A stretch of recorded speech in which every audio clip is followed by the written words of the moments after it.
On va parler d'un domaine qui est assez récent, qui est émergent encore en écologie. C'est le domaine de l'écologie des maladies. Jusqu'à il n'y a pas très longtemps, on considérait qu'un animal malade dans une population naturelle allait être voué à décéder et finalement n'allait pas être si important que ça en termes de démographie, en termes d'écologie, de biologie de la conservation.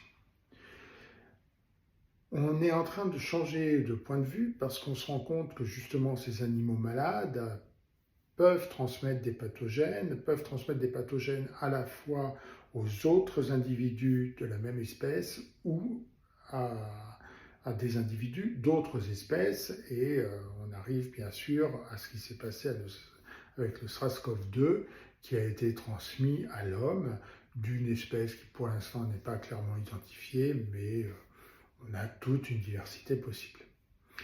Cette écologie des maladies est quelque chose d'assez récent parce que voilà, jusqu'à présent, on n'avait à la fois pas tellement les outils moléculaires, on n'avait pas non plus les outils vraiment intellectuels pour aller jusqu'à comprendre l'impact de ces maladies dans les populations naturelles. Il y avait quand même quelques exemples précurseurs sur le sujet. On peut rappeler par exemple des très jolis travaux sur les moustiques, où le moustique infecté par l'algue qui donne le paludisme, parce que oui, le paludisme est donné par une algue, donc là, le moustique infecté par cette algue avait un comportement suicidaire qui fait qu'une fois qu'il est infecté, l'algue manipule le cerveau du moustique. Le moustique se met à piquer beaucoup plus que ce qu'il devrait le faire normalement pour récupérer simplement des protéines qui permettent à la femelle d'assurer un cycle de reproduction.